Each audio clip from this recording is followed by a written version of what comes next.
Kansas enters phases 3 and 4 in the vaccine rollout. We'll tell you who's eligible. Plus, a Southwest Missouri man faces charges in a triple homicide.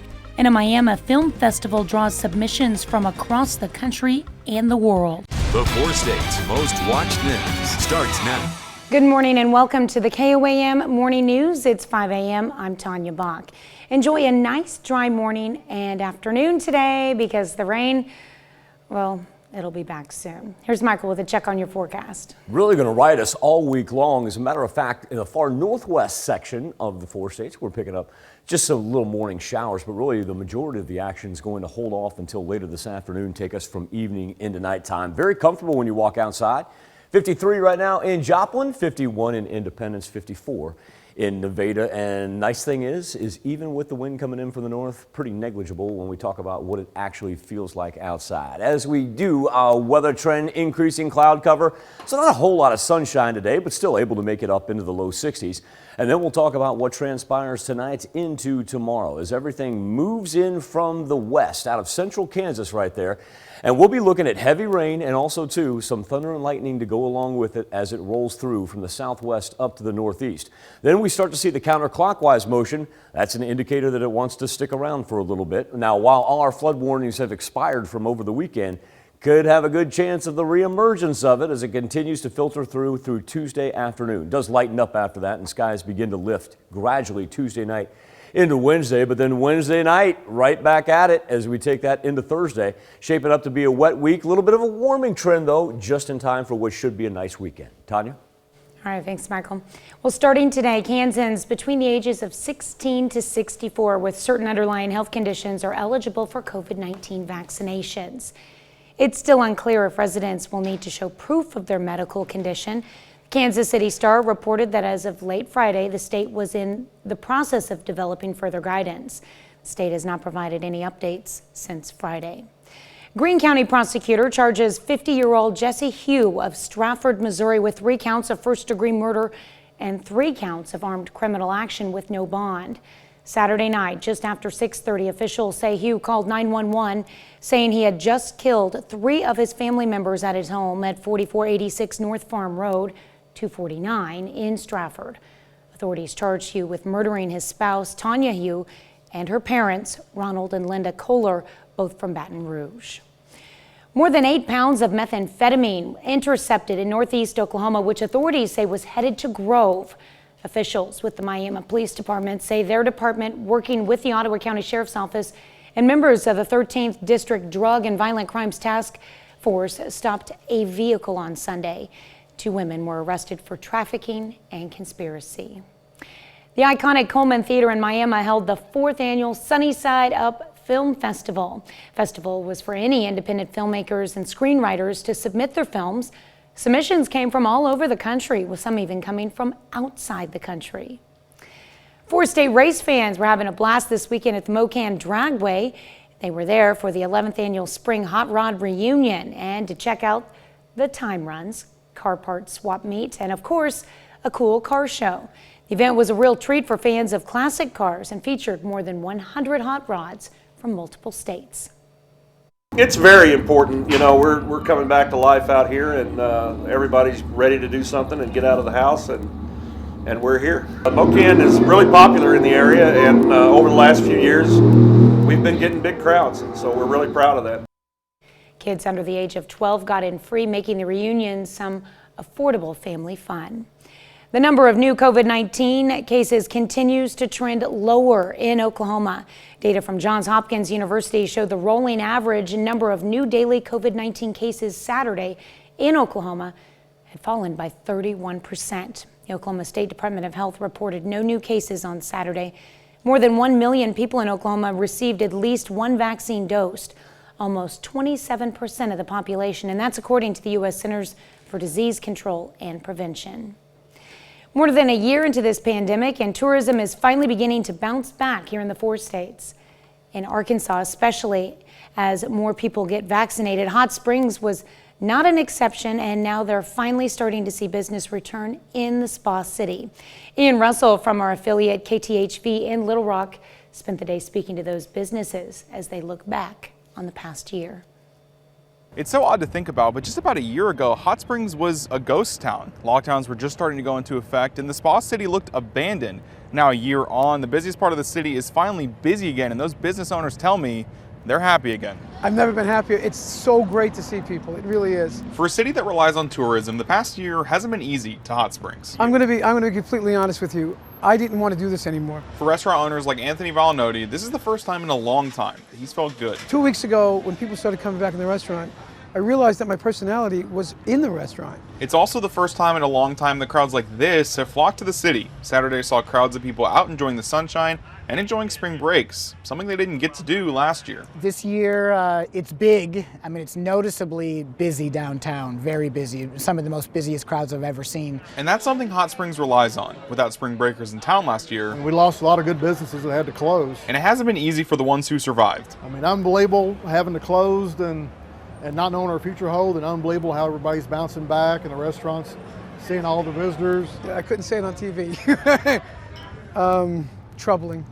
It was troubling. The world went through something that obviously we've never seen before, and we hope we never see the likes of this again. They hope they never see economic loss like this again either. Even though businesses are separated by brand names and walls, they still depend on each other. Everyone's connected. If we don't have restaurants, we don't have hotels, the plumbers lose business, HVAC lose business, and on down the line. So it's all connected. So it's a team effort in Hot Springs. It's a story we've heard a lot throughout the pandemic, people banding together to make it through. It means even more to those that stuck it out in the Spa City. This is my hometown, so to see my hometown bounce back like this, it really means a lot. It melts my heart. You have to look forward to knowing that something better's coming. At least now we've got an opportunity to come back and do what we love to do. Again, that was Ian Russell reporting. It's 5:07. Roll sunrise here at 7:18 over Joplin on a increasing cloud cover Monday. Watch out for the wind. It's going to pick up from the south here. I know yesterday was kind of blustery, kind of similar in nature today. We'll get some gusts close to 30 miles per hour. Big thing is what transpires here later on this afternoon and evening as the rain moves in from the west-southwest, brings us some thunder and lightning right there. So Tuesday morning showers as it continues to take that counterclockwise motion. That's usually an indicator that it wants to stick around for a little bit. Get a little break Tuesday night into Wednesday morning. Then we reload and go at it Wednesday night into Thursday. That's a look at this morning's top stories and weather in our first 7 minutes. Coming up on the KOAM Morning News, Crowder Baseball continues its 4-game series against Mineral Area yesterday. We'll have scores from the games. Plus, something you already have in your medicine cabinet may help reduce the risk of death and serious illness from COVID-19. And why some high schoolers will not need to stress about the ACT to get into KU. You're watching the KOAM Morning News, more real news in the morning. We'll be right back.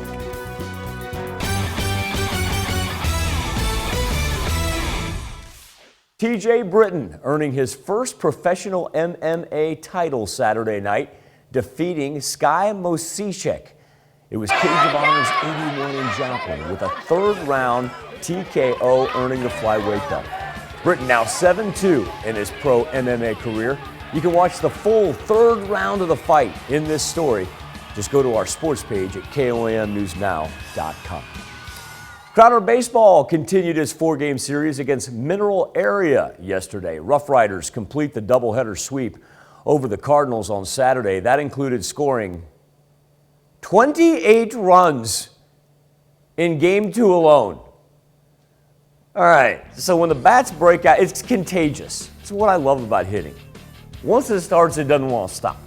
So Crowder tacks on 15 runs, wins this thing 15-5 in 5 innings as the Rough Riders are now 17-4 in the season. And if my math is correct, what would that be, about 43 runs in the last 2 games? Game 2, Landry Wilkinson, show you, solo shot over the center field fence. Rough Riders up 2 after 2. Mineral Area, Ben Jones out to center field. This one's going to gap in there for a triple. So 2 runs on the board now for Mineral Area. 2 outs. We're tied at 3. Bases loaded. Rob Chris up for Crowder. Rob Chris out for Crowder. Get here. I told you hitting's contagious, man. Once the bats break open, they don't want to go to bed. Frank Cercillo. Watch the Cardinal infield. They're just like, yeah, okay. Crowder had 6 more in the 4th inning, win this thing 14-4, and complete this series sweep. So that's 28 runs. Now, think about this. That's 28 runs in the last game on Saturday, and then a combined 29 runs over the weekend. My goodness. Lady Riders also in action yesterday, hosted a doubleheader against Jefferson College. In Game 1, Crowder handed just its 2nd loss of the season as Jefferson wins it 2-1. Now, Crowder said, I've seen enough of that. Let's turn up the heat in Game 2. Emily Shipman hits a 3-run home run. Rough Riders dominate 14-1 the final as they are the 17th ranked team in the nation. Pitt State softball riding a 4-game winning streak into yesterday's doubleheader against Washburn. In the Gorillas' latest win, well, they put up 23 runs. PSU looking to stay hot. We'll pick it up in Game 1. Top of the first, Gorillas hold off the Ichabods, but not for long. In the second, Bree Francis loads up, loads out. Whoo, barely stays. Barely stays. 2-run shot for the Ichabods. 3 hits, 3 runs, 3 RBIs for number 14. In the 4th inning, Francis on base. Maddie Stipp sits. Double. Bounces off the back of the wall. Washburn up 5-0. Ichabods go on to win Game 1, 10-1. Game 2, it goes to Washburn as well for the doubleheader sweep as the Ichabods win 10-2 in 6 innings. Katie Kukowski and Cammie Zimmerman score for the Gorillas. Both Pitt State's runs coming in the 2nd inning. NCAA tournament rolling on, not only yesterday when round 2 kicked off. We're going to have more action right here on KOAM beginning at about 11 o'clock this morning. For as far as yesterday goes, Arkansas hit the floor against Texas Tech. 2-point game. Razorbacks pull off the 68-66 win. Justin Smith with a team high 20 points for Arkansas. Well, once again, tune in right here, 11 a.m., and we will continue full coverage of round 2. Sounds odd to say that on a Monday, but in the pandemic, what doesn't sound a little bit odd when it comes out of your mouth these days? Still to come on the KOAM Morning News, Secretary of Defense takes a surprise visit to Afghanistan. And to check out our 7-day forecast when the KOAM Morning News returns.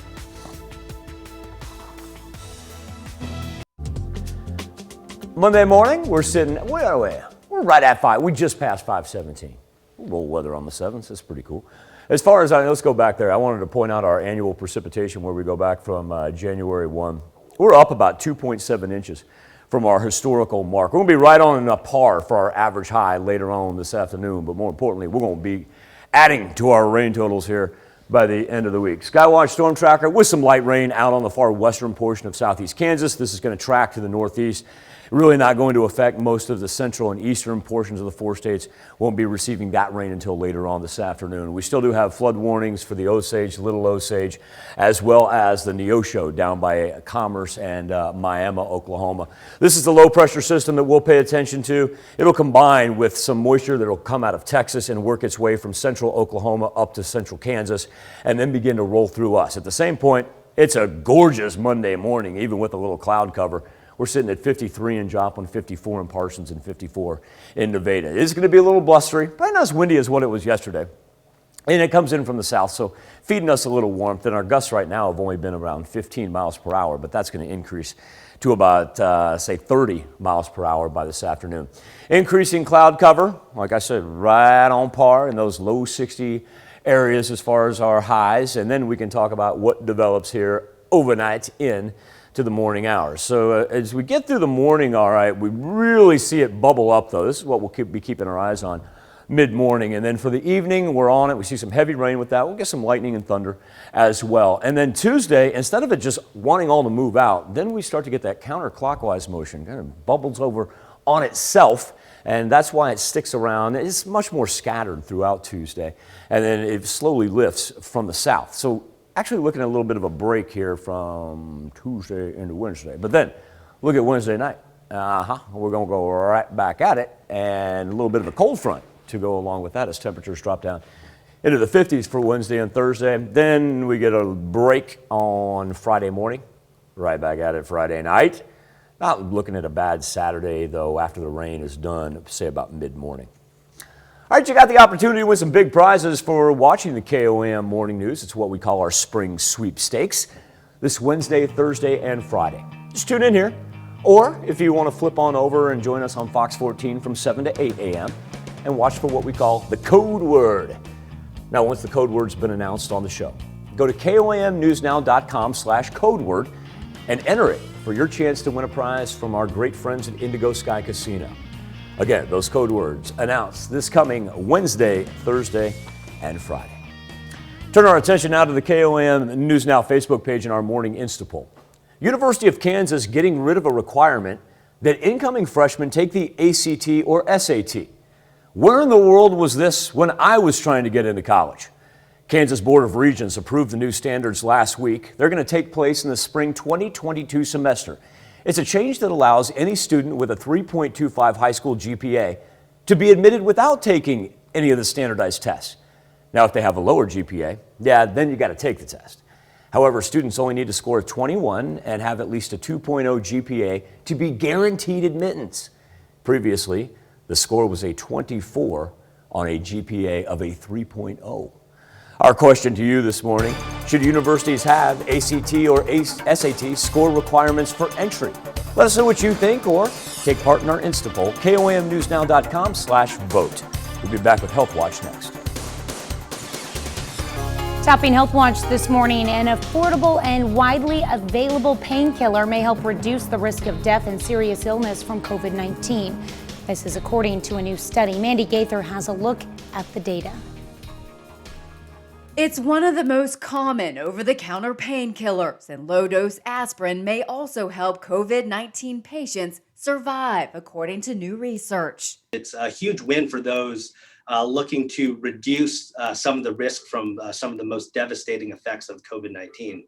Dr. Jonathan Chow is lead author of the study published in the journal Anesthesia and Analgesia. He and a team from George Washington School of Medicine and Health Sciences studied the records of more than 400 patients admitted to several U.S. hospitals between March and July of 2020.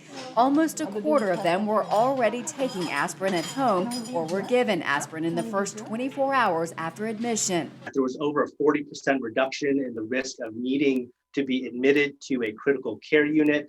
There was a 44% reduction in the need for a mechanical ventilator. And then quite importantly, there was a 47% reduction in in-hospital deaths. Dr. Chow says many patients with severe COVID-19 had complications related to blood clots, which could be helped with aspirin. We started looking to see if these patients were on aspirin, and if they weren't on aspirin, and if there was no contraindication to using aspirin, we started administering aspirin to patients in the COVID-19 unit. He says the team has now partnered with the National Institutes of Health to study aspirin's effect on a larger group of COVID-19 patients. For Health Minute, I'm Mandy Gaither. Researchers are not advising COVID-19 patients to start an aspirin regimen on their own. They say it's a therapy that should only be prescribed by a healthcare provider, as aspirin can come with risk like internal bleeding. Scientists in the UK suggest there may be a strong link between COVID-19 and hearing issues. They examined questionnaires and medical records from COVID patients and identified hearing loss, ringing in the ear, or vertigo in about 30% of cases. Getting a good night's rest may help ward off weight gain after menopause, and that's according to researchers in Massachusetts. Sleep also helps reduce the risk of diabetes and other related diseases for midlife women. A new University of Florida study suggests having only one personal doctor may lead to unnecessary tests. They found an estimated 40% of male patients who had a single general physician were more likely to receive a prostate cancer screening test at a time when the test was not recommended by public health experts. That's a look at some of today's top health stories. You're watching the KOAM Morning News. A little bit of rain hanging on the far western portion of southeast Kansas. Haven't had any lightning with it, and it remains light. It will track off to the northeast, not really going to affect the majority of the 4 states. As far as what we've got for our daily planner, temperatures up into the mid 60s this afternoon, increasing cloud cover, south wind going to gust at 30 miles per hour. More importantly, let's talk about thunderstorm activity. It stays off to the west here throughout the morning, so we're really not going to affect our travel at all. But Now we get afternoon into the evening, and we get some heavy rain that comes down with a little thunder and lightning with it as well. You'll notice that snow sitting way out there to the west. Luckily, that won't affect us, but it'll last all the way into Tuesday morning. All the latest on the Skywatch weather app. Do you taste? Kansas enters phases 3 and 4 in the vaccine rollout. We'll tell you who's eligible. Plus, a Southwest Missouri man faces charges in a triple homicide. And a Miami Film Festival draws submissions from across the country and the world. The four states' most watched news starts now. Good morning and welcome to the KOAM Morning News. It's 5:30. I'm Tanya Bach.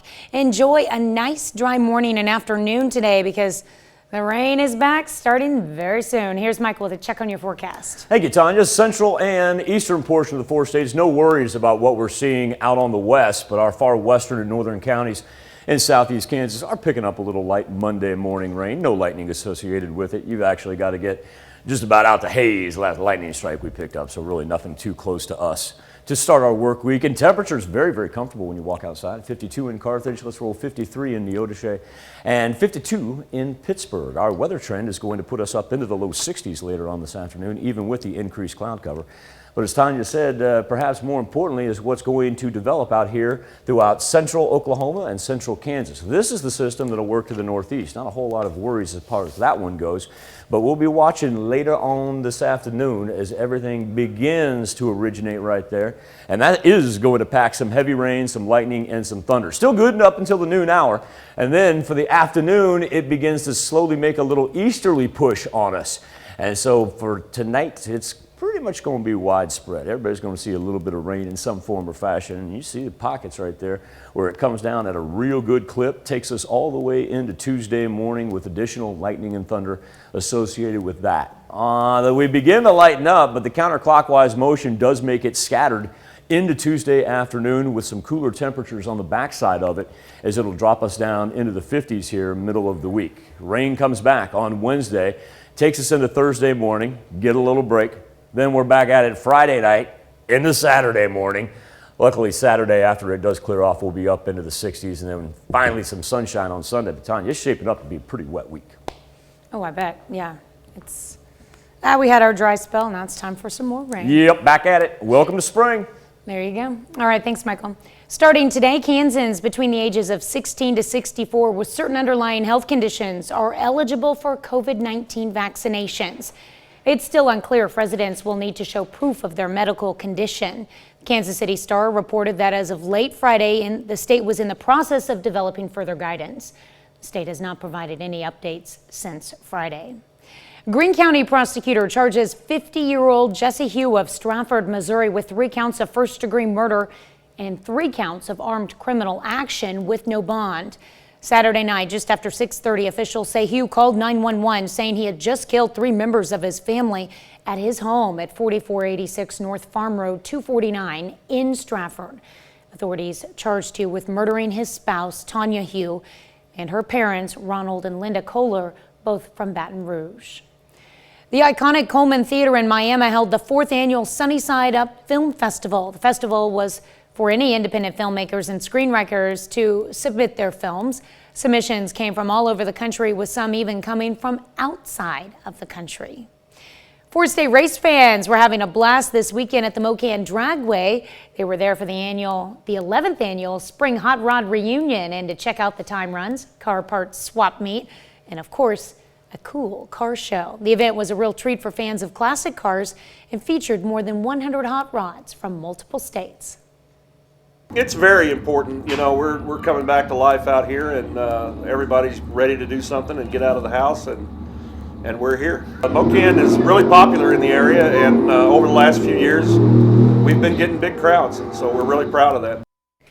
Kids under the age of 12 got in free, making the reunion some affordable family fun. We are at the 1-year mark of the coronavirus pandemic, and we spoke with Pittsburgh City Manager Darren Hall about the pandemic in the city.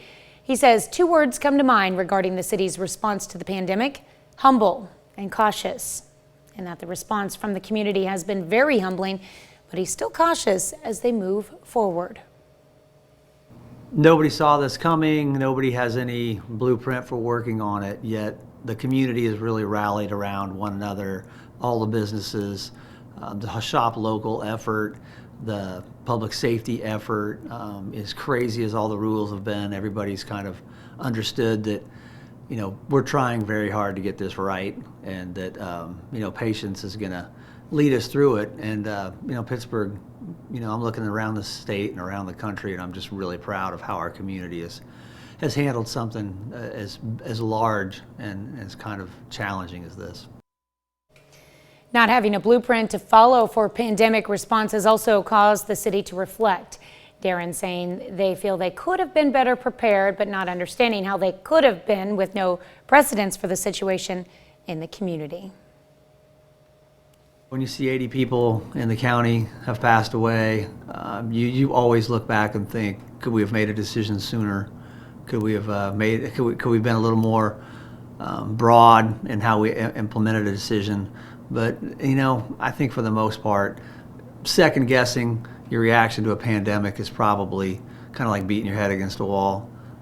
You want to look for those areas where you really missed something, and we just kept our eyes open and worked together.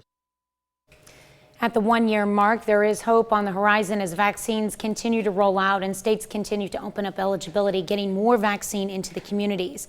While the pandemic is not over, Darren says there's still a number of lessons learned about community response to future disasters, as well as adaptive technology to keep the city open for business when the offices were closed. So I think our ability to respond is just much improved to any disaster, whether it's ice, power outage, tornado, God forbid. We know how to work from our houses. We have the technology, the broadband now to do that. And it continues through educating the kids in the community, keeping them at school, keeping them where they should be, and keeping people fed and provided for. So I think overall we've come out of it much stronger, and it's things that are permanent now as we look to deliver services to the community. Yesterday, Calypso Scuba hosted a March into Madness underwater basketball event. The center wanted to take advantage of the recent basketball tournament and came up with this event. Participants took the sport underwater. All participants had to be scuba certified, and the event included 12 players, some recently certified and some with more experience. Which essentially you take everything you know about basketball and just flip it upside down, because instead of throwing the ball and having it drop through the net, when you're underwater, you're going to release the ball and it's going to rise, and hopefully you'll get a basket. Would take some skills to get used to there. She says holding the underwater basketball event acts as Calypso Scuba's own way of honoring sport lovers. That's a look at our top news stories coming up this half hour on the KOAM Morning News. Two military working dogs retire from Luke Air Force Base in Arizona. We're going to tell you where Rango and Voss are ending up. Plus, in Australia, nearly 19,000 people have had to flee their homes due to torrential downpours. We'll have the latest there. First, it's 5:37. Rose sunrise at 7:18 over Joplin for our day planner. Then we'll have increasing cloud cover throughout the morning before our thunderstorm activity begins to move in from the west later this afternoon. Get started probably about 3-4 o'clock out in the far western edge of southeast Kansas. Take us through Tuesday morning. While it begins to lighten up, this does kind of linger in some form or fashion as it has that counterclockwise motion to it. Cooler temps middle of the week, and going to be a wet one by the time we get to the weekend. World Watch is next.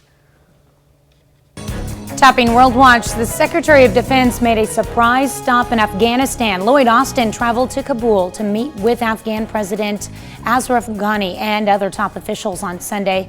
Trey Yingst has the story. U.S. Defense Secretary Lloyd Austin made a surprise visit to Afghanistan today, his first trip to the country since joining the Biden administration. The traveling press pool reported Austin arrived in Kabul this morning and met at length with Afghan President Ashraf Ghani. The visit comes amid ongoing peace efforts between the Taliban and the Afghan government, as well as a planned May 1st U.S. troop withdrawal.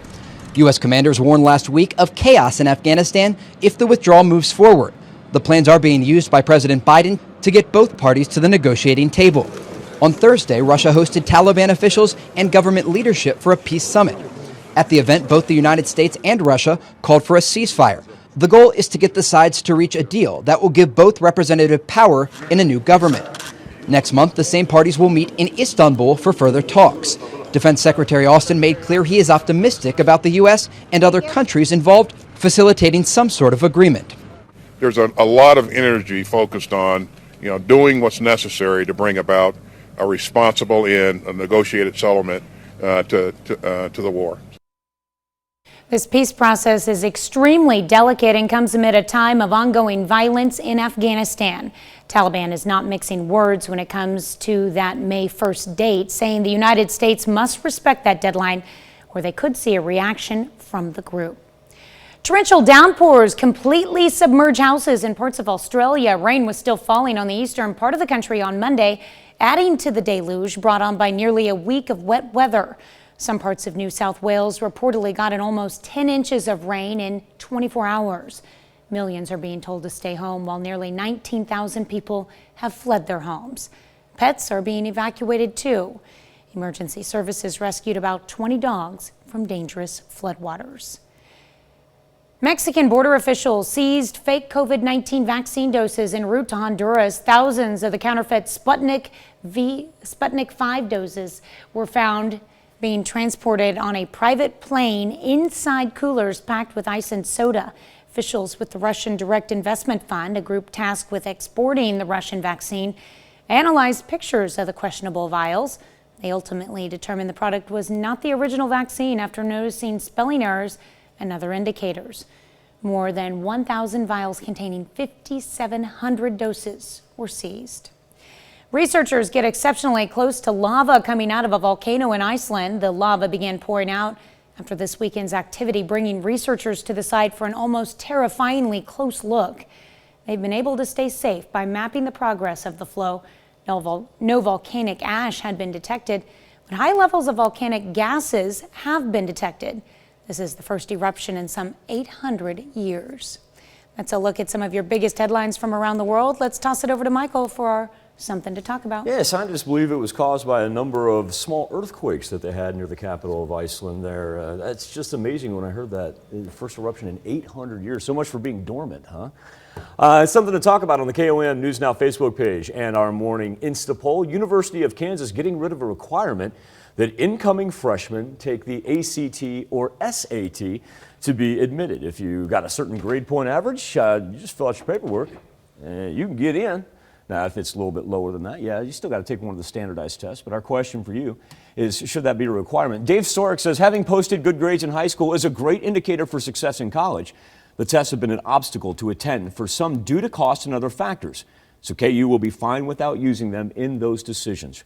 I just hope they've recruited a basketball player who can make up a layup later today. Yeah, I hear you, Dave. Remember, get the action started. NCAA tournament, second round, right here on KOAM, 11 a.m. Like how I threw that in there. Lori Farnham says, I don't think college should be based on test scores. Some people aren't good on tests and do well in school. Guy Hansen says, find a school with high standards, a useful trade, and low tuition.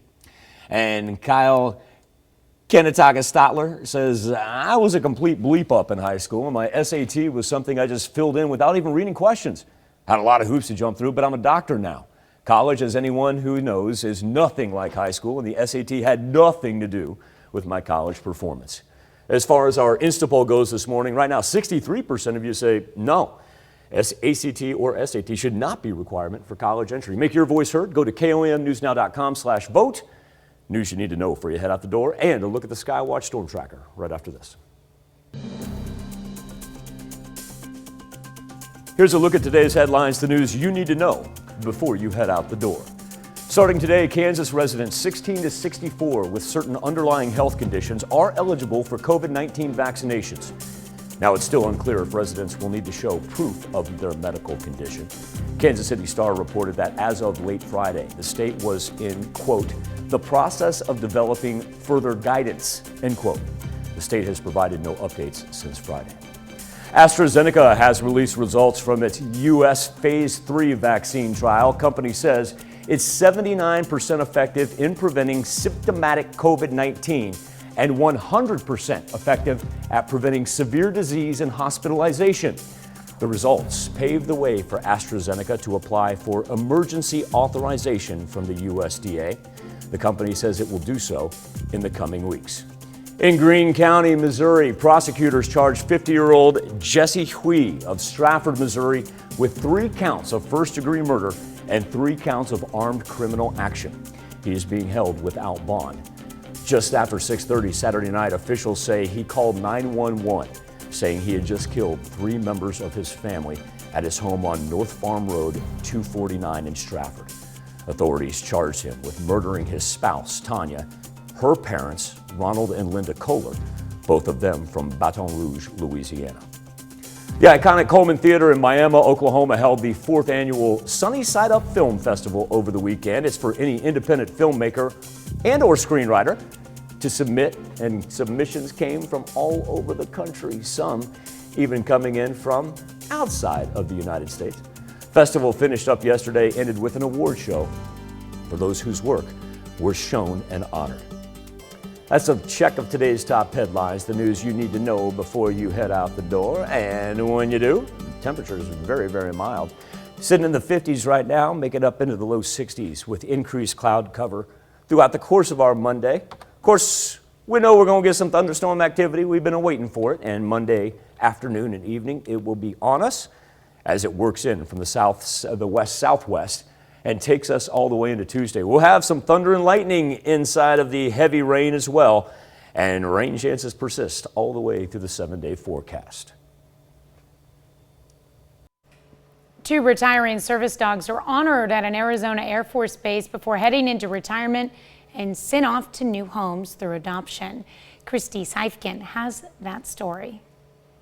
It's an opportunity to honor the commitment that our handlers and our trainers and our kennel masters give to these dogs. These dogs don't get to go home at night. This is their home, and they make this a family for them. 2 military working dogs are retiring in the West Valley. Their names are Rango and Boss, and they're ending their lengthy service today. They are able to recognize and detect things that the human is just not capable of, and their commitment to these handlers is bar none. The dogs were assigned to the 56th Security Forces Squadron at Luke Air Force Base. They have served many, many years. They're old, they're tired. They've been day in and day out in the heat, in deployments, overseas, here in Arizona, doing honest and hard work. Military working dogs help protect the base and its 7,000 personnel.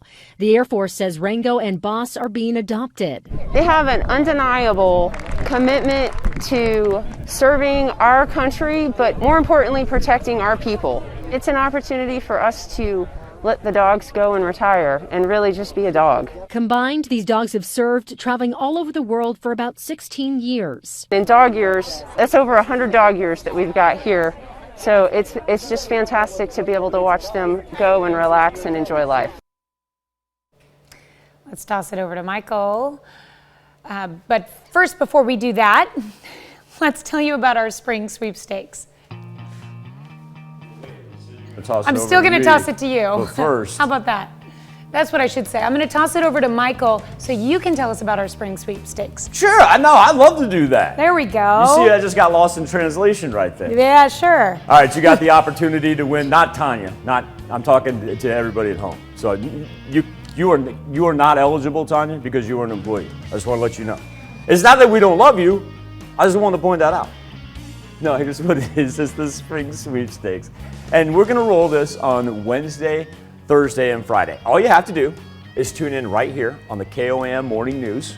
Or if you want to flip over, we would love to have you over on Fox 14 from 7 to 8 a.m. and watch for what we call the code word. Now, once the code word has been announced, you just log on to komnewsnow.com/codeword and enter it. It's going to be your chance to enter for some real great prizes from our real good friends. I want to thank Indigo Sky Casino for helping us out with this. Again, those code words will be announced on Wednesday, Thursday, and Friday.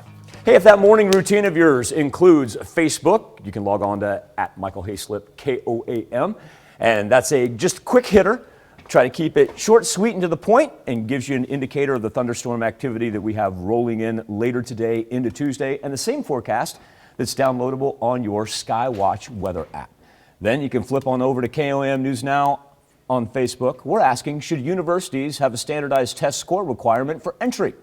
Pick our comments up with Rick Norton, club member. It's Good Morning KOAM crew in Pittsburgh. Good morning, Rick. Rick says, what an awesome idea. It's been a waste of time and money. Wake up, America. Rocky Cunningham, another club member, says, I don't have a horse in this race. Gotten all my education behind a nail gun and a shovel. Guess you can say Rocky's got a working man's PhD. And we do love you, Aunt Pat. As far as our Instapoll goes this morning right now, 64% of you say no. There should not be any requirements as far as standardized tests go for college entry. Make your voice heard. Go to KOAMnewsnow.com/vote. We'll be back right after this.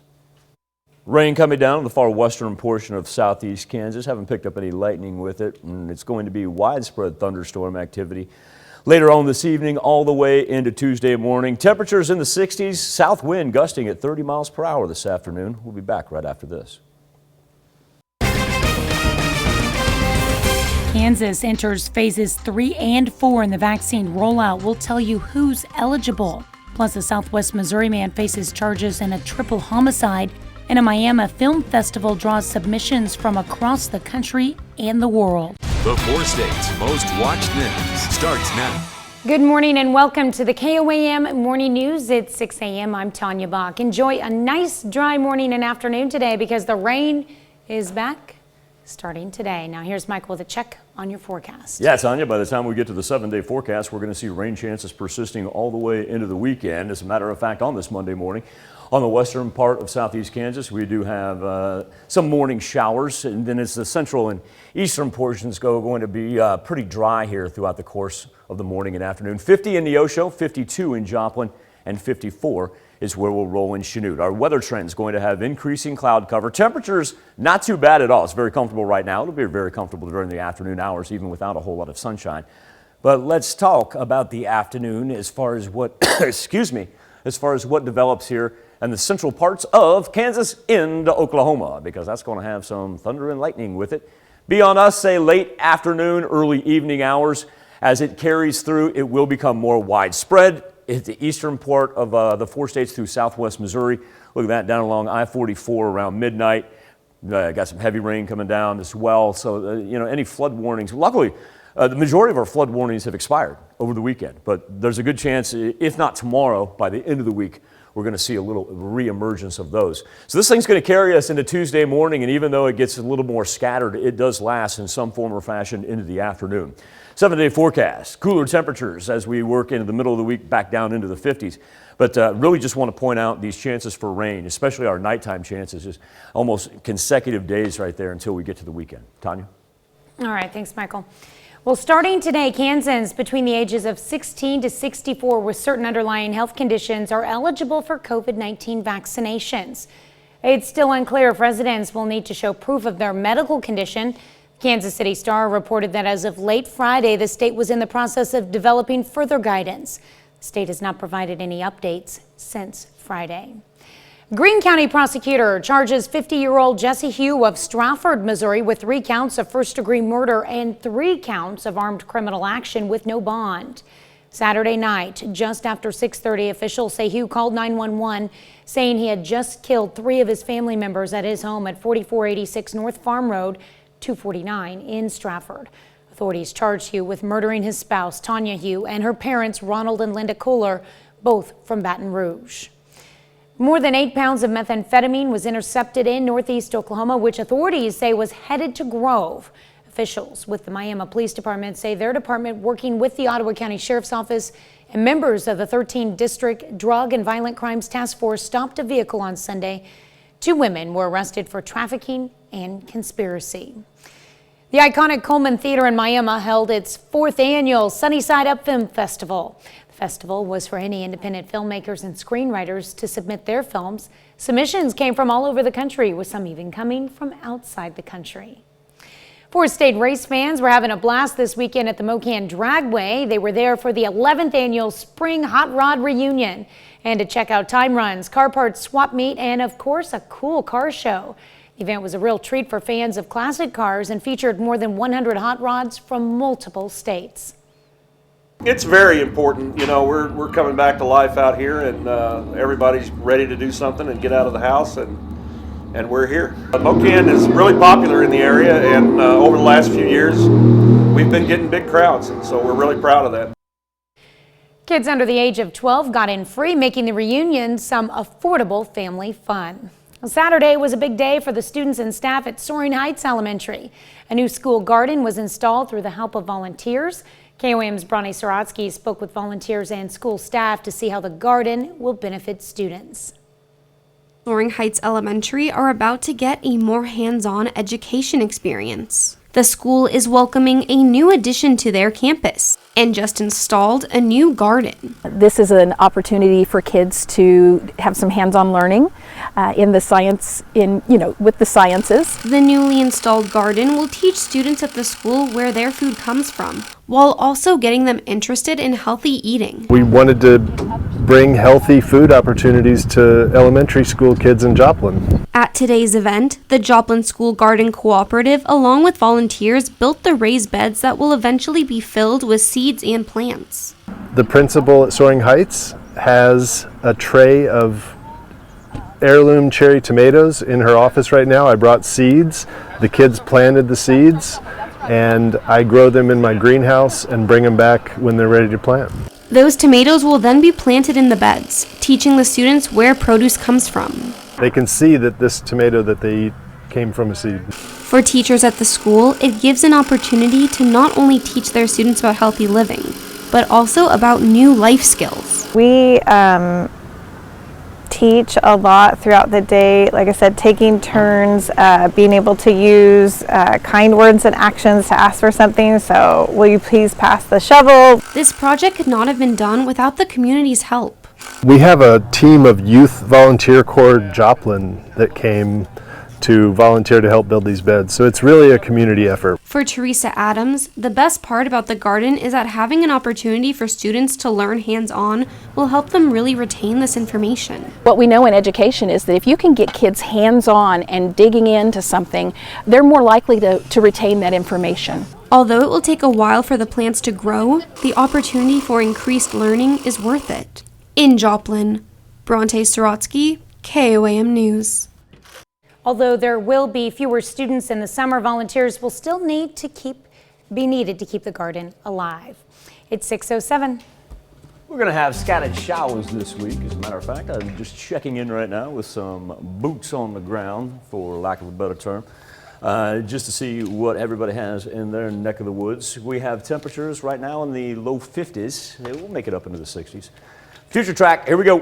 I'm going to roll this later this afternoon all the way through the evening hours. Watch the counterclockwise movement that will take us into Tuesday morning. We're going to get not only heavy rain every now and then, but we'll have thunder and lightning that will take us all the way into Tuesday. A little bit scattered, and we begin to clear off. But like I said, our rain chances, they're going to persist to the weekend.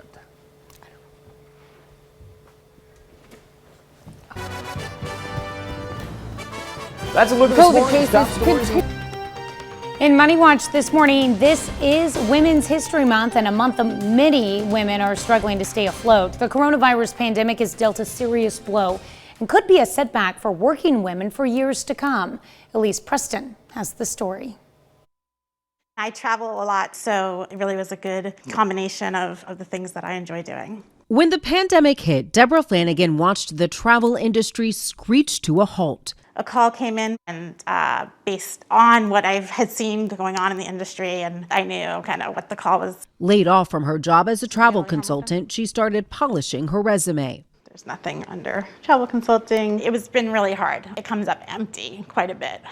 It's a really kind of dead market right now. The pandemic caused a huge spike in unemployment, but women could be bearing the brunt of it. That's because the industries hardest hit tend to employ more female workers. Nearly 80% of the nation's job losses have been in government, retail, education and healthcare, and leisure and hospitality. All told, women have lost more than 5.3 million jobs. Women's participation rate in the workforce right now is at its lowest rate since 1988. So if employers don't act now, don't think about flexible workplace policies, don't check in with the current women that they have in their workforce, we're risking decades of progress being erased. LinkedIn's Carolyn Fairchild says women in harder hit industries should be open to the possibilities in new types of work. The name of the game is skills. How can you transfer your resume from just a job and an industry to the skills that you have so you can make that pivot into the industries that are booming? Flanagan is redirecting her energies to building a community newsletter, unsure if she'll return to the travel industry. Going back into the industry, there's going to be a heck of a lot more competition. She says the uncertainty is the hardest part. Elise Preston, CBS News, New York. LinkedIn says the stigma of having a work gap on your resume has disappeared because so many people have experienced layoffs during the pandemic. A mega merger is on track in the railroad industry. Canadian Pacific is buying Kansas City Southern in a deal estimated at around $29 billion. The company will be known as Canadian Pacific Kansas City after the merger. It'll be the first railroad connecting the U.S., Canada, and Mexico. Awesome. Cruise ships are on course to return to North American waters, though not from any U.S. ports. Royal Caribbean and Celebrity plan to set sail in June. Their ships will be based in the Bahamas and St. Martin and will visit several islands. All adults on board will have to be vaccinated against COVID-19. Anyone under 18 will be tested for the coronavirus. That's it for Money Watch. But first, we want to tell you about our Spring Sweepstakes.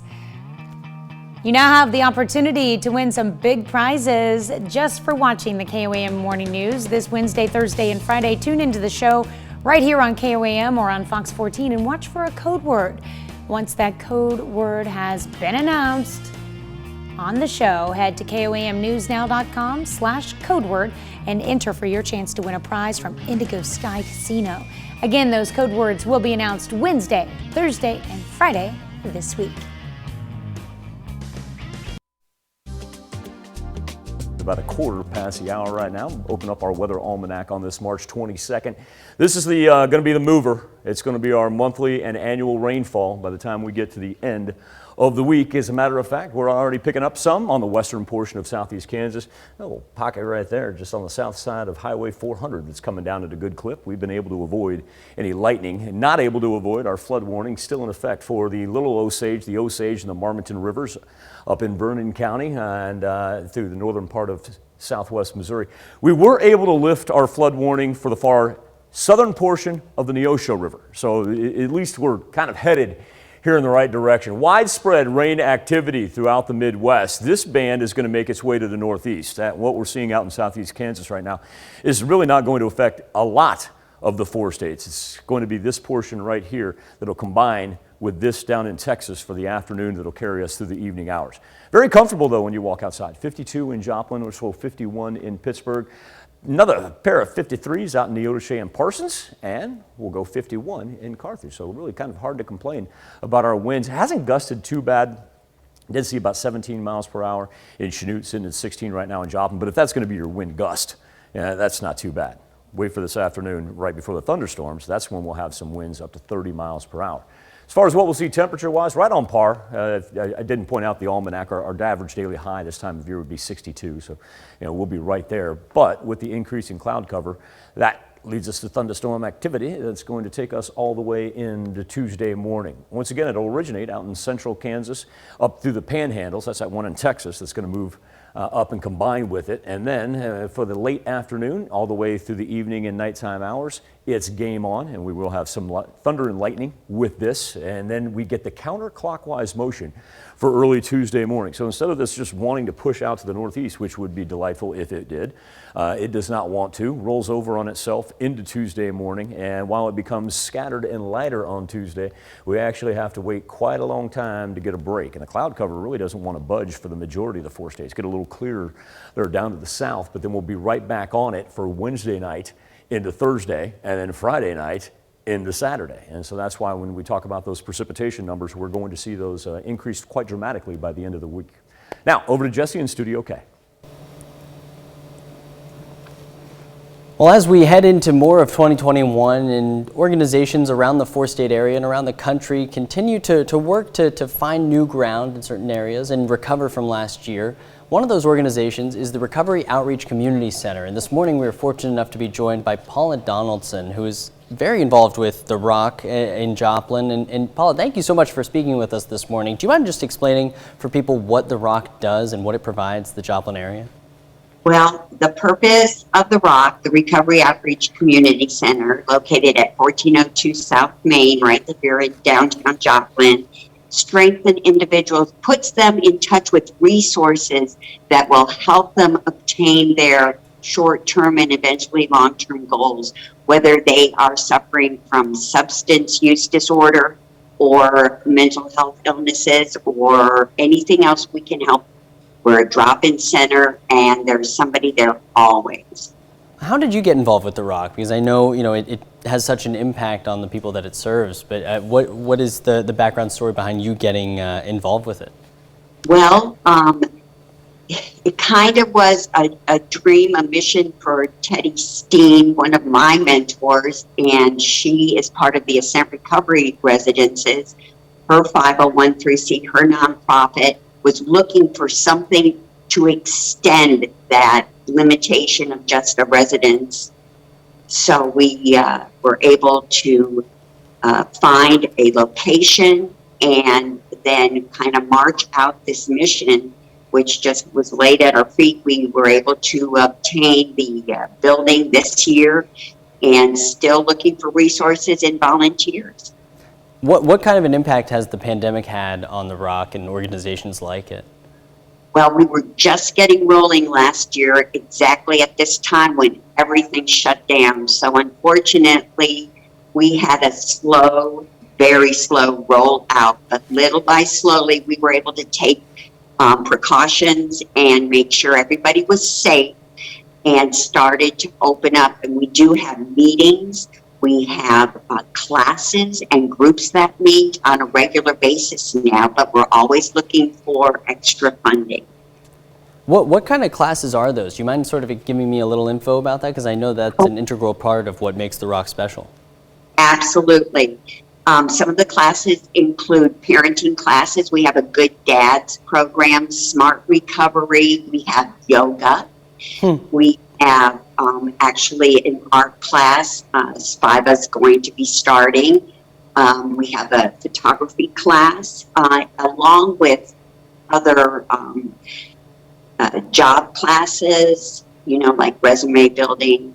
Yeah. We have assistance in that. Now, tell me about Give Ozarks Day, because I know that Give Ozarks Day is going to be playing a role in helping organizations like The Rock recover and make headway into 2021. Exactly. Give Ozarks Day this year that's their thing, rally for recovery from all the fundraising events that we had to miss out on last year because of the pandemic. But it is this year, March 24th, from 7 a.m. to 7 p.m. We will have an opportunity for our area to donate online.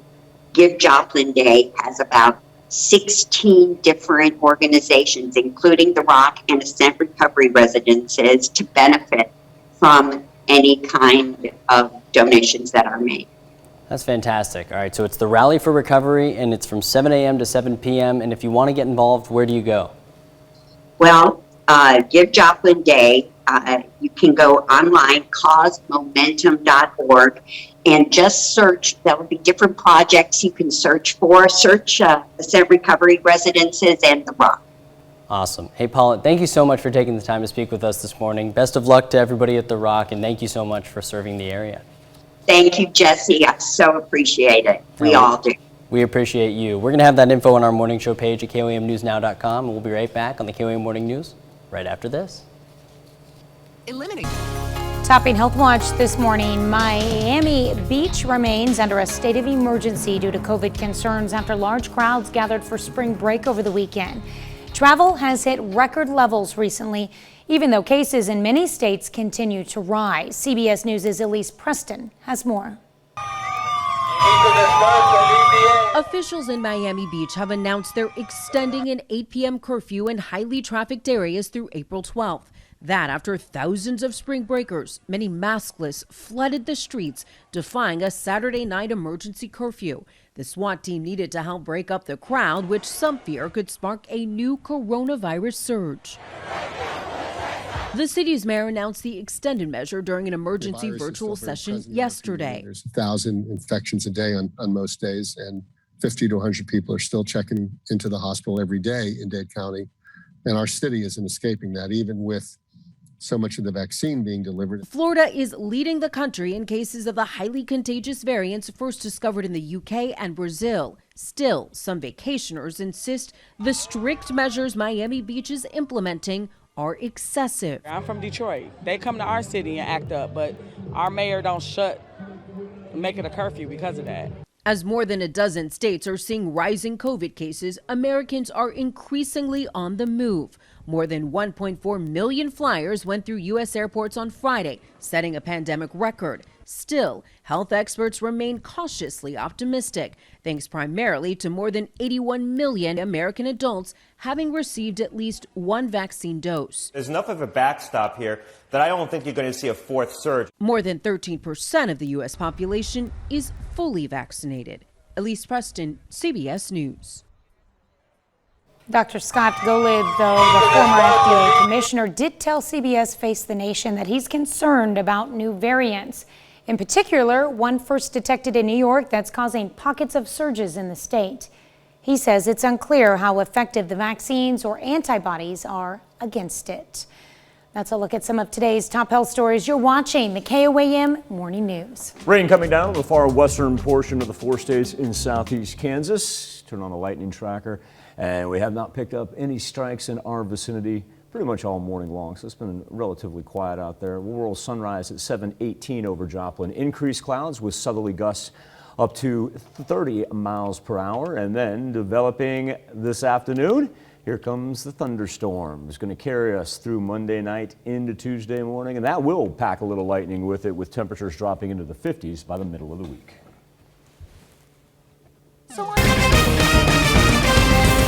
Kansas enters phases 3 and 4 in the vaccine rollout. We'll tell you who's eligible. Plus, a Southwest Missouri man faces charges in a triple homicide. And a Miami Film Festival draws submissions from across the country and the world. The 4 states' most watched news starts now. Good morning and welcome to the KOAM Morning News. It's 6:30. I'm Tanya Bach. Enjoy a nice dry morning and afternoon because the rain is back.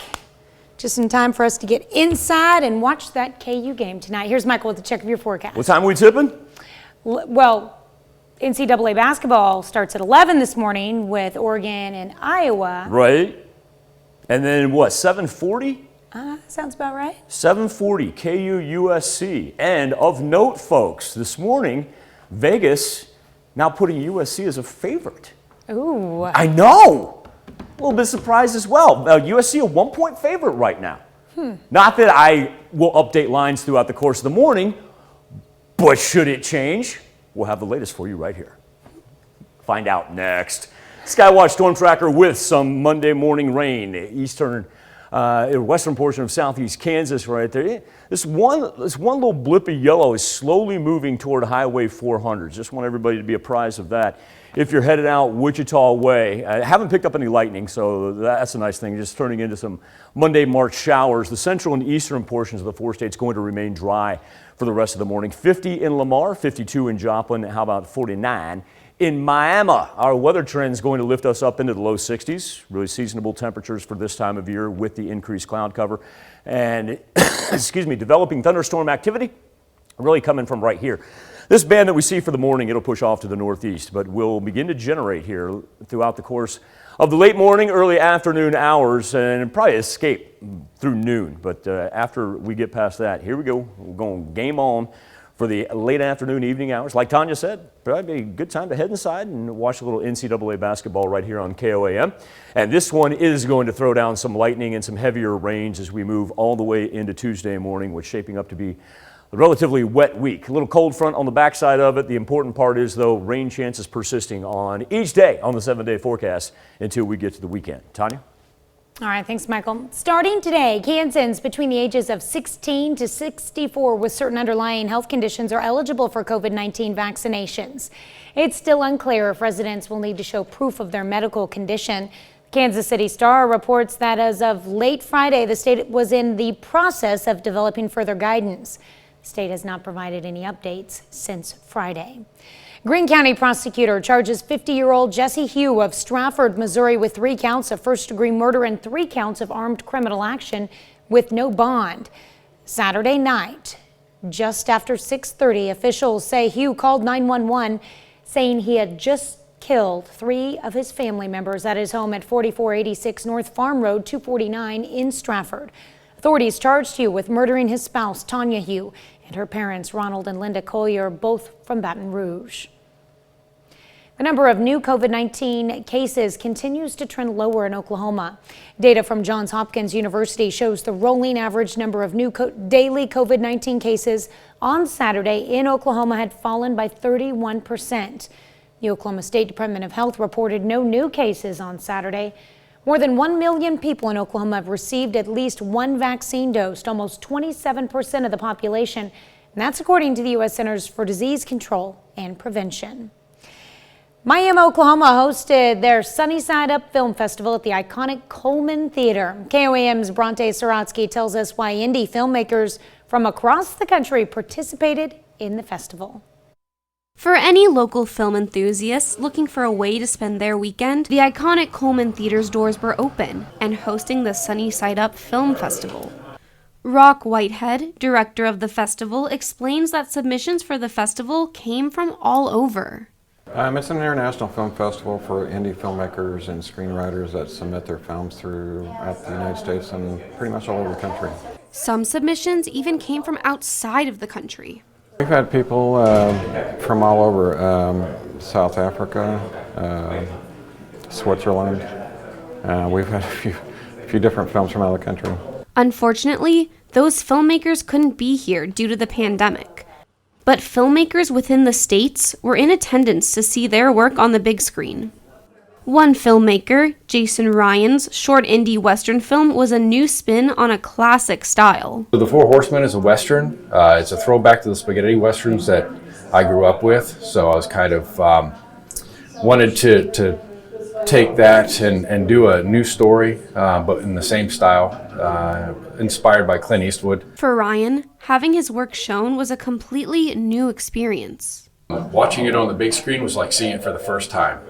We also had the sound was incredible. The gunshots were echoing throughout the theater, and it really brought it to life, much more so than watching it on the TV. For a lot of indie filmmakers, festivals are one of the only times that people can see their work. For just $20, festival goers are able to support smaller filmmakers while having access to unlimited films. In Miami, Bronte Saratsky, KOAM News.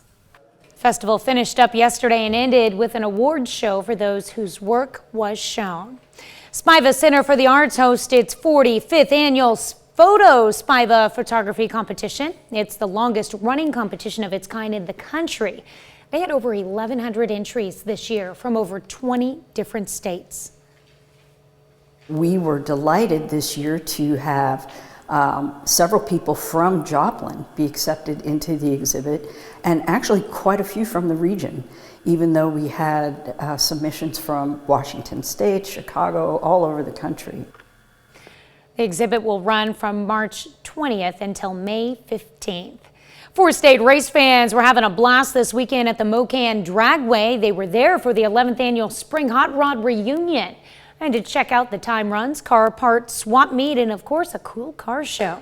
The event was a real treat for fans of classic cars and featured more than 100 hot rods from multiple states. It's very important. You know, we're coming back to life out here, and everybody's ready to do something and get out of the house, and we're here. Mocan is really popular in the area, and over the last few years, we've been getting big crowds, and so we're really proud of that. Kids under the age of 12 got in free, making the reunion some affordable family fun. That's a look at our top news stories. Coming up this half hour in the KOAM Morning News, unaccompanied minors surge. The border crisis continues to grow this morning. I'm Elise Preston with a look at how the Biden administration is handling a surge in unaccompanied children. Plus, for our Something to Talk About, we're asking, should universities have an SAT score requirement for entries? We let you weigh in. But first, it's 6:37. Look, got a little blip right along Highway 400 right there on the western portion of our viewing area. So If you're headed out Fredonia, Wichita way, know that you're going to run into a little bit of that rain. It hasn't been too heavy, but no lightning or thunder. Going to pick up our wind, going to pick up our cloud cover, and get ready for thunderstorm activity. That begins later on this afternoon and carries us all the way into Tuesday morning. There it is, generating out to the west, and then it is upon us, kind of rolling from west and southwest up to the northeast. Becomes a little more scattered there on Tuesday morning, but it's going to be a while before we clear out. We're going to pick up a good dose of rain this week. We'll be back with Nation Watch next. Topping Nation Watch this morning, U.S. officials had over 100,000 encounters with migrants along the southern border in February alone. And in another sign the crisis there is growing, the number of unaccompanied minors in the U.S. custody has now swelled to more than 15,000, straining capacity. Elise Preston reports from New York. The number of migrants seeking to enter the United States is surging. Thousands now occupy camps along the Mexican border, waiting for a chance to apply for asylum. Now is not the time to come. Do not come. The journey is dangerous. Homeland Security Secretary Alejandro Mayorkas is warning migrants against entering the country, saying the border is closed, though an exception is being made for unaccompanied children. Mayorkas says the situation is the result of President Trump's immigration approach. There was a system in place in both Republican and Democratic administrations that was torn down during the Trump administration. Republican lawmakers are blaming President Biden, saying he reversed President Trump's policies before a backup plan was ready. The border right now is wide open because the Biden administration dismantled the very effective policies of the Trump administration and the agreements we had with Mexico and other Latin American countries. On Sunday, the president told reporters the U.S. can do more to help the migrants. We're in the process of doing it now, including making sure that we reestablish what existed before, which is they can stay in place and make this a stronger home country. Mr. Biden says he may soon visit the border to get a first-hand look at the conditions there. Elise Preston, CBS News, New York. Last night, former President Trump called on the Biden administration to restart construction on a wall at the Mexican border. Senator Tammy Duckworth is calling for a deeper investigation into the motive behind last week's deadly shootings at 3 Atlanta area spas. The Illinois Democrat told Face the Nation that the rampage, which left 8 people dead, including 6 Asian women, looks racially motivated. Authorities say they have yet to determine if it is. That's a look at today's top national stories. Let's check back in with Michael for something to talk about. Thank you, Tanya. The KOAM News Now Facebook page in our morning Insta poll. KU is getting rid of a requirement that incoming freshmen take the ACT or SAT to be admitted. You just can get in with a certain grade point average. I think we said it was 3.25 throughout high school. We're asking, do you think those standardized tests should be a requirement for college entry? Christine Shaw says, no, they charge a tuition, so it should not just be discrimination. James Jacobs says, I think it's their school. They can do what they want. If you don't like it, go somewhere else. If you don't like any of them, make your own school. Also, yes, James, we did. That was not our decision, but yeah, and thank you for watching. And hey, we love each other, and we got to banter during commercials a little bit. Jessica Greene says, I'm not great at taking tests. I personally don't think this represents how smart you are or how great you could do in a class or obtaining a degree. Don Walker calls it the dumbing down of society, says the left needs good little sheep. As far as our Insta poll goes this morning, it's been pretty consistent, riding about anywhere from 62 to 68%, and that's coming in with the no's that say universities should not have that requirement. Make your voice heard. Go to KOAMnewsnow.com/vote. Try to roll some more of your comments as well. But first, we're going to celebrate birthdays and anniversaries right after this.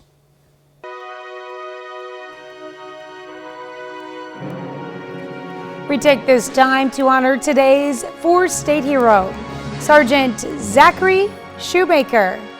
Hey, it's Zach, who was a member of the United States Marines. He served in Iraq and Afghanistan from 2010 to 2011. His hometown, Pittsburgh, Kansas. We are proud to salute Zachary Shoemaker, our 4-state hero. What up, Zach? You're doing well, man. Happy first birthday. Look, I love the outfit right there. Henley Zimmerman is celebrating the big #1. She celebrated over the weekend, but you know what? I'm going to carry the party on through this week as well. And this comes from Grandma and Papa, and a happy first to Henley in Pittsburgh. Aw, what a cute picture. Blake Evans is turning 2 this year. What a sweetheart there. Little Blake had her birthday on Friday in Columbus, 2 years old. That bow is beautiful as well, kiddo. Reed Johnson, he's got a 6th birthday. Oh, out feeding. He's a 6-year-old already out working the cattle. Love it. Happy birthday, Reed in Fort Scott. Let's see, we've got Amory Skaggs, 7 strong this year for Amory in Seneca. Jessie Scott, celebrating her 9th birthday. Little Christmas pic right there. Happy birthday to Jessie. In Nevada, turning 9 this year, it's time to celebrate for Brian Fox Carter. Hope you have a great one. Leah Van Beesler, now double digits. Leah, a happy 10th birthday to you, kiddo, in Pittsburgh. All right, and Olivia Harris is 10 years old this year. Olivia celebrate. Is she mining for gold there? Oh, God, shit. Is that what's going on there? Because I was too far away from the monitor. I think so. All right, Olivia in Minden Mines. Too cool, Olivia. That's awesome. All right, who we gonna roll next? Because I walked up to the monitor. Oh, Kaylee Wixon. Happy birthday to Kaylee. She is now 12 years old. Kaylee in Baxter Springs. All right, Madeline Blue turning 15 years old this year. Going for the serve there. Madeline is in Fort Scott. Cool shot right there. Cool shot. Memphis Keck. Yeah, that's what I'm talking about. Nice catch there, Memphis. He's turning 18, out fishing in Baxter Springs. And we've got Lorelei Whitley celebrating birthday number 18. Oh, the pretty pick in the sunflower field there in Altamont. Let's see, she's a senior at Labette County High School. What? And Happy you know birthday. what Lorelei is, right? As far as in high school? She's outstanding in her field. All right. Why did I just hear I heard the groans from the control room I heard on that them. one. I heard them through the window. I know. Because it was a bad joke. It's a great joke. Lorelei is outstanding in her field, literally, and happy birthday to Lorelei. Oh my goodness. Oh my Lorelei, goodness. I'm so remember sorry, that if you're Lorelei. watching, I hope you're watching. So sorry about Then that. yes, that could audible. That's supposed to be soundproof glass, guys. They could hear you from in here. Michael, that was a dad joke. Now they're gesturing at me. That was a real bad dad joke. There you go. Andrea Spivey, a happy 35th birthday. Andrea is celebrating over the weekend. She is in Galena. Turning 41, had a birthday on Friday. Jenna Kotzman. Hope it was a great one for you. Continue it on. Justin Shook, happy birthday, Justin. I had a cool picture right there. Look, a little Tar Heel pride. Took it on the chin over the weekend. I got no room to talk. My team did as well. Justin turning 43 in Pittsburgh. Cheryl Lee celebrating birthday number 49 this year. Cheryl is in Joplin. Debbie Jones, a happy birthday to you. Marvelous picture right there. Miss Debbie, she is in Moran. Jack Dutton turning 62 years old. Philadelphia Eagles fan there. Jack is in Joplin. I'm going to roll a pair of Plotnik birthdays. I'm going to start with Gary, celebrating his 65th. Gary, a happy birthday in Claremore. And then as we run up to Fort Scott, twin brother Larry. Larry, a happy 65th birthday to you as well. Happy birthday to both Plotniks. Carl Sells turning 68 years old in Nevada. Another Friday birthday with love from the whole family. Dolly Robinson, a happy birthday in Columbus. Dolly celebrated over the weekend as well, but have a great this week, Miss Dolly. And here's a Saturday anniversary in Iola, Kansas, celebrating 13 years together. Bill and Carrie Thomas. Charles and Joyce Rutledge, they are celebrating their 60th. What a marvelous picture right there. Congratulations to Charles and Joyce, and a very happy anniversary in Seneca. That is absolutely gorgeous. Amy Gray, want to wish you a very happy birthday as well. Amy is in Columbus. And Harold Westoff. Over the weekend, Harold turned 62. Mr. Westhoff in St. Paul. Happy anniversary, happy birthday to all. Here's Tanya Bach with a very important birthday announcement. That's right. You can be a part of the KOAM Birthday Club by going to our website and signing up. And once you do, you'll get special deals from local businesses. Go to KOAMnewsnow.com and sign up for the KOAM Birthday Club today. Access Family Care. We've been leading up to the Spring Break Sweepstakes. It's your opportunity to win some big prizes just for watching the KOAM Morning News. My God, it's just been... Bless you. It's just been stuck with me. I apologize, folks. It's just been stuck with me all morning long. Wednesday, Thursday, and Friday. This is how we're going to roll it. All you got to do is you turn on the morning news just like you have it on right now. And you can switch on over on Fox 14. That's where we roll from 7 to 8. Watch out for what we're going to call our code word. Now, once the code words has been announced, you just go to KOAMnewsnow.com/codeword. You enter it, and you've got a chance to win some prizes from our good friends at Indigo Sky Casino. I want to thank them for helping us bring you the Spring Break Sweepstakes. Again, those code words going to be announced Wednesday, Thursday, and Friday. Tanya? That's right. Here's a check of today's top headlines, the news you need to know before you head out the door. Starting today, Kansas residents ages 16 to 64 with certain underlying health conditions are eligible for COVID-19 vaccinations. It's still unclear if residents will need to show proof of their medical condition. The Kansas City Star reports that of late Friday, the state was in the process of developing further guidance. The state has provided no updates since Friday. Astrazeneca has just released results from its U.S. Phase 3 vaccine trial. The company says it is 79% effective in preventing symptomatic COVID-19 and 100% effective at preventing severe disease and hospitalization. The results paved the way for AstraZeneca to apply for an emergency use authorization from the FDA. The company says it will do so in the coming weeks. Greene County Prosecutor charges 50-year-old Jesse Hugh of Stratford, Missouri, with 3 counts of first-degree murder and 3 counts of armed criminal action with no bond. Saturday night, just after 6:30, officials say Hugh called 911 saying he had just killed 3 of his family members at his home at 4486 North Farm Road, 249 in Stratford. Authorities charged Hugh with murdering his spouse, Tanya Hugh, and her parents, Ronald and Linda Kohler, both from Baton Rouge. The iconic Coleman Theater in Miami held its 4th annual Sunny Side Up Film Festival. The festival was for any independent filmmakers and screenwriters to submit their films. Submissions came from all over the country, with some even coming from outside of the country. The festival finished up yesterday and ended with an award show for those whose work was shown. That's a check of today's top headlines, the news you need to know before you head out the door. Monday, March showers going to persist in southeast Kansas for about the next hour. We really pick up in earnest later this afternoon as it generates out to our west. This will bring us some heavy rain, thunder, and lightning all the way into Tuesday morning. While we make it up into the 60s today, we're just going to cruise the 50s and a little bit of a cold front there to the middle of the week. NCAA basketball kicks off this morning at 11 a.m. with Iowa and Oregon. Therefore, no KOAM news at noon, but you can catch us on your web streaming service for an abbreviated news update. And of course, we'll have a laundry list of games, also TBS and TNT, but specifically, as Tanya said, Oregon and Iowa, followed by Gonzaga, Oklahoma, right here on CBS. And don't forget, tipping at 7:40 tonight, USC and KU. Jesse, we'll see you on Fox 14, my man. Have a great, safe Monday. We'll see you again online at noon. Today's Pledge of